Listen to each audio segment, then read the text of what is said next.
آپ تو نبی پاک کے گویا جگر کا ٹکڑا ہیں، اور پیارے آقا علیہ الصلوۃ والسلام کی ایسی ایسی احادیث ہیں کہ ہم سنیں تو ایمان تازہ ہو جاتا ہے اور اہل بیت کی محبت دل میں اور بڑھ جاتی ہے۔ سید الشہداء سیدنا امام حسین رضی اللہ تعالیٰ عنہ کی ولادت جو ہے وہ 5 شعبان سن 4 ہجری کو مدینہ منورہ میں ہوئی۔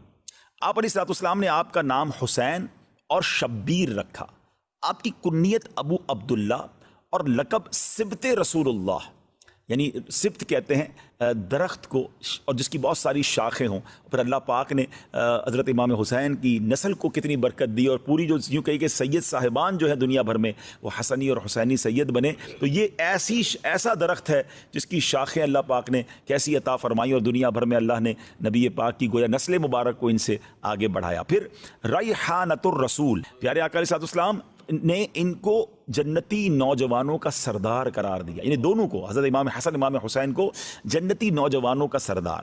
پیارے آقا علیہ السلام ایک اور حدیث پاک میں ارشاد فرمایا، ان ابن عباس من احبہما فقط احبنی ومن ابغضہما فقط ابغضنی، جس نے ان دونوں یعنی امام حسن اور امام حسین رضی اللہ عنہما سے محبت کی، پیارے آقا فرماتے اس نے مجھ سے محبت کی، اور جس نے ان سے عداوت کی، ان سے دشمنی کی، وہ ایسا ہے جیسا اس نے مجھ سے دشمنی کی۔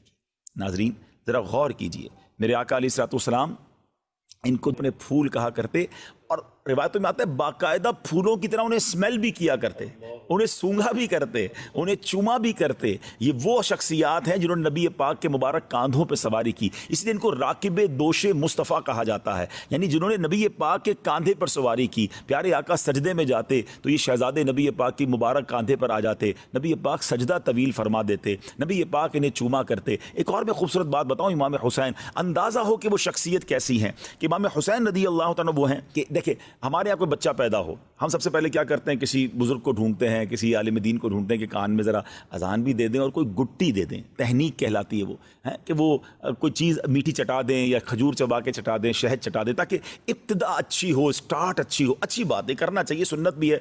پیارے آقا علیہ السلام کی بارگاہ میں صحابہ لے کر آتے تھے۔ مگر آپ کو پتہ ہے کہ امام حسین رضی اللہ تعالیٰ کی سٹارٹ کیسے ہوئی، کہ جب آپ پیدا ہوئے نا تو نبی پاک علیہ السلام نے اپنی مبارک زبان امام حسین کے منہ میں دے دی۔ ٹرائی ٹو انڈرسٹینڈ، ناظرین ذرا سمجھیے کہ یعنی ان کی جو ابتدا ہے وہ نبی پاک کا لعاب دہن ہے۔ اچھا، اذان دینے کے لیے ہم کسی بزرگ کو بلاتے ہیں، امام حسین کے کانوں میں اذان کس نے دی؟ اللہ کا نام لیا اور آواز تھی حبیب خدا کی، یعنی پیارے آقا علیہ السلام نے امام حسین رضی اللہ عنہ کی کان میں اذان دی۔ محبت کا لیول دیکھیے کہ ایک بار نبی پاک علیہ السلام کے مبارک صاحبزادے حضرت ابراہیم رضی اللہ عنہ نبی پاک کی گود میں ہیں، اور گود میں دوسرے حصے پر امام حسین بیٹھے ہیں۔ جبریل امین آتے ہیں، عرض کرتے ہیں حضور دونوں میں سے ایک کو سلیکٹ کر لیں۔ اللہ دونوں میں سے ایک کو آپ سلیکٹ کر لیں، دونوں میں سے کوئی ایک رہے گا اور ایک نے دنیا سے جانا ہے، اب آپ کی چوائس ہے۔ نبی پاک کو گویا یہ اختیار دیا گیا۔ اب ذرا غور کیجیے، اپنا بیٹا ہے، حضرت ابراہیم نبی پاک کے اپنے صاحبزادے ہیں، آپ نے دل میں خیال فرمایا یا فرمایا کہ اگر ابراہیم جاتے ہیں تو مجھے تکلیف ہوگی، لیکن اگر حسین چلے جاتے ہیں تو میرے ساتھ ساتھ فاطمہ کو، مولا علی کو بھی تکلیف ہوگی رضوان اللہ تعالیٰ علیہ مجمعین۔ نبی پاک نے امام حسین کو گویا سلیکٹ کیا۔ کچھ دنوں کے بعد حضرت ابراہیم جو نبی پاک کے اپنے صاحبزادے ہیں رضی اللہ تعالیٰ عنہ، ان کا وصال ہو گیا، اور پیارے آقا علیہ السلام امام حسین کو دیکھ کر کہا کرتے تھے یہ میرا وہ بیٹا ہے کہ جس کے لیے میں نے اپنا بیٹا قربان کیا ہے۔ اللہ اکبر، ذرا سوچئے، میرے آقا کی ایسی والہانہ محبت ہو تو پھر ہم کیوں نہ اس گھرانے سے محبت کریں، ہم کیوں نہ اپنا سب کچھ امام حسین اور ان کی آل پر قربان کر دیں۔ یہ کیسا گھرانہ ہے۔ اعلیٰ حضرت امام اہل سنت سے پوچھئے نا، آپ کہتے ہیں کیا بات رضا اس چمنستان کرم کی، فرماتے ہیں ایسا کرم کا چمنستان ہے، ایسا کرم کا باغ ہے، کیا بات رضا اس چمنستان کرم کی، زہرا ہے کلی جس میں حسین اور حسن پسند۔ کیا بات رضا اس چمنستان کرم کی، کیا بات رضا اس چمنستان کرم کی، کیا بات رضا اس چمنستان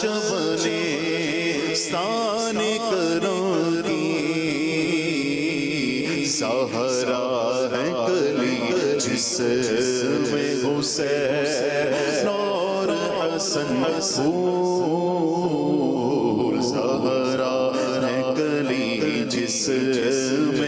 حسین اور حسن اب امید ہے کہ سچی بات تو یہ ہے کہ پھر بھی ہماری اوقات بھی نہیں ہے. ہماری اوقات کیا ہے کہ ان بڑی ہستیوں کا ہم ذکر کریں. نہ ہمارے پاس الفاظ ہیں، نہ ہم ان کی شان بیان کر سکتے ہیں. ہم تو صرف یہ دامن پھیلائے آج پروگرام کے لیے آ گئے ہیں کہ ان کا ذکر کریں گے، اچھوں کا ذکر کریں گے، بڑوں کا ذکر کریں گے، سرکاروں کا ذکر کریں گے تو ہماری جھولیاں بھی بھر دی جائیں گی. اعلیٰ حضرت کہتے ہیں نا کہ کیسے آقاؤں کا بندہ ہوں رضا، بول بالے میری سرکاروں کے. اللہ ان کے صدقے ہماری مغفرت فرما دے. ہم قابل بھی نہیں ہیں. ہم شہدائے کربلا کا، امام حسین کا، گھرانہ مصطفیٰ کا ہم کیا ذکر کریں؟ بس ہم تو خیرات لینے آئے ہیں کہ ان کا ذکر کریں گے تو ہماری جھولیاں بھر دی جائیں گی. تو اب امام حسین رضی اللہ تعالیٰ عنہ کے بچپن، ابھی جب آپ کی ولادت ہوئی ہے نا، تو حضرت ام الفضل فرماتی ہیں کہ ایک روز میں نبی پاک علیہ الصلوۃ والسلام کی خدمت میں حاضر ہوئی. میں نے دیکھا کہ امام حسین نبی پاک علیہ الصلوۃ والسلام کی گود میں ہیں، اور میں کیا دیکھتی ہوں کہ پیارے آقا کی چشمان کرم سے آنسوؤں کی جھڑی لگی ہوئی ہے. ام الفضل کہتی کہ حضور، میرے ماں باپ آپ پر قربان، حضور یہ حالت کیوں ہے، کیا وجہ ہے؟ نبی پاک علیہ الصلوۃ والسلام نے فرمایا کہ ابھی جبریل امین میرے پاس آئے، انہوں نے خبر فرمائی کہ میری امت اس فرزند کو قتل کرے گی. میں نے کہا کیا اس کو، یعنی امام حسین کو؟ فرمایا ہاں، اور میرے پاس اس کے مقتل کی سرخ مٹی بھی لائے. یعنی جبریل امین نے یہ خبر امام حسین کے بچپن میں ہی دے دی کہ یہ شہید بھی ہوں گے، اور جس مقام پر شہید ہوں گے اس کی مٹی بھی پیارے آقا کو دکھائی گئی. ایک اور روایت سنیے. ابو نعیم نے نجی حضرمی سے روایت کی کہ وہ سفر صفین میں حضرت مولا علی شیر خدا کرم اللہ تعالی وجہ الکریم، جو حضرت امام حسین کے والد محترم ہیں، کہتے ہیں ہم ان کے ساتھ تھے. جب نینوا کے قریب پہنچے جہاں حضرت یونس علیہ السلام کا مزار اقدس ہے، تو مولا علی کرم اللہ تعالی وجہ الکریم نے ندا کی کہ اے ابو عبداللہ، فرات کے کنارے ٹھہرو. میں نے عرض کی کس لیے؟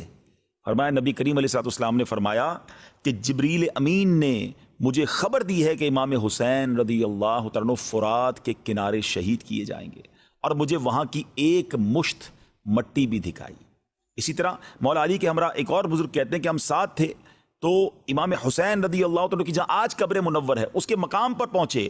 مولا علی نے پہلے ہی بیان کر دیا کہ یہاں ان کے اونٹ بندھیں گے، یہاں شہداء کے اونٹ بندھیں گے، یہاں ان کے کجابے رکھے جائیں گے، یہاں ان کے خون بہیں گے، اور جوانان آل محمد صلی اللہ علیہ وسلم اس میدان میں شہید ہوں گے، آسمان و زمین ان پر روئیں گے. میرے پیارے اسلام بھائی، یہاں چلے میں پہلے تو ذرا یہ بتاؤں کہ فرات نہر ہے بڑی زبردست، آج بھی جو کربلا جاتے ہیں ان کو پتہ ہے، مگر فرات کا کنارہ تھا، مگر ان ظالموں نے پانی نہ پینے دیا، اور پیاسا ہی ان کو دنیا سے جانا پڑا. وہ مولانا حسن رضا خان صاحب کا شعر ہے نا کہ آپ فرماتے ہیں کہ اے فرات تو خاک میں مل جا، تجھے اہل بیت کے نوجوانوں کی سوکھی زبانیں نظر نہ آئیں. خشک ہو جا، خاک ہو گئے، خاک میں مل جا پورا، خشک ہو جا،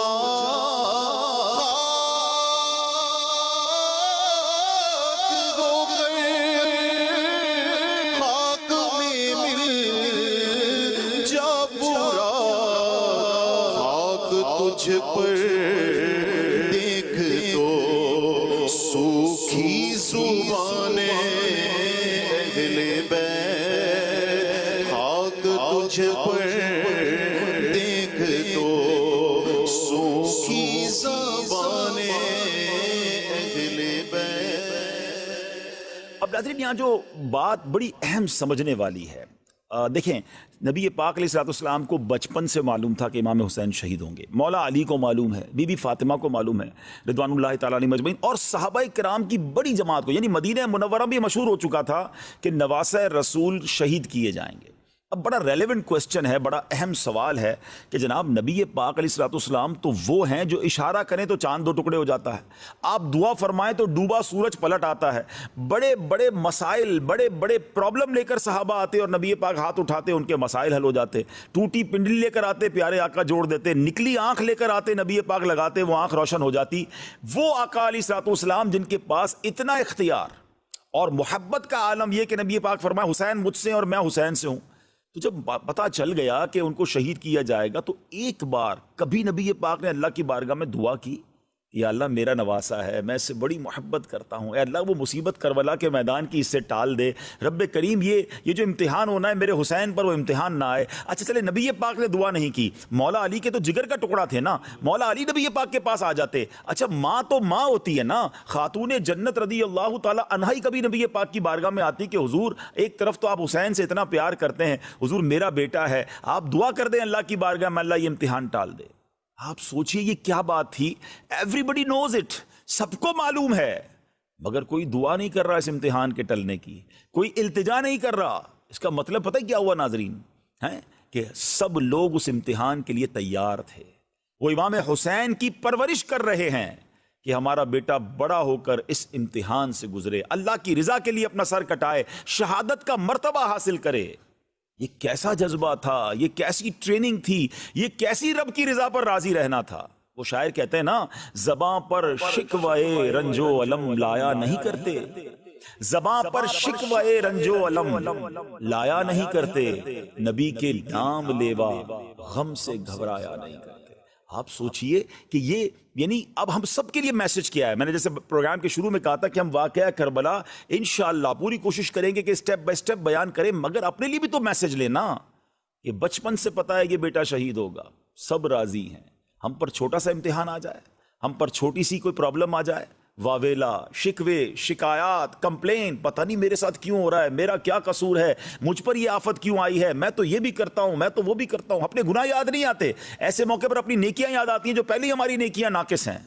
ہم کیوں بھول جاتے ہیں امام حسین کے امتحان کو، کیوں بھول جاتے ہیں حضرت ایوب کے امتحان کو، کیوں بھول جاتے ہیں حضرت موسیٰ کے امتحان کو، حضرت ابراہیم کو تو آگ میں ڈالا گیا، اللہ کے نبی ہیں، یہ تمام واقعات بتا رہے ہیں کہ زباں پر شکوے رنج و علم لایا نہیں کرتے، نبی کے نام لیوا غم سے گھبرایا نہیں کرتے۔ بلکہ امیر اہل سنت نے تو ہمیں ایک اور بہت پیارے انداز میں سمجھایا ہے، خاص طور پہ مبلغین کو، جو لوگ دین کا کام کرتے ہیں اور جب تھوڑا سا کام کرتے ہیں کوئی ساتھ نہیں دیتا، دل توڑ بیٹھ جاتے ہیں، یار بھائی نیکی کا زمانہ نہیں ہے، میں تو چلا تھا مسجد بنانے، میں تو چلا تھا لوگوں کو نیکی کا کام کرنے، میرا ساتھ ہی کسی نے نہیں دیا، میرا دل توڑ دیا، میں تو نہیں کروں گا کام۔ نہیں جناب، یہ شروع میں مشکلیں آتی ہیں،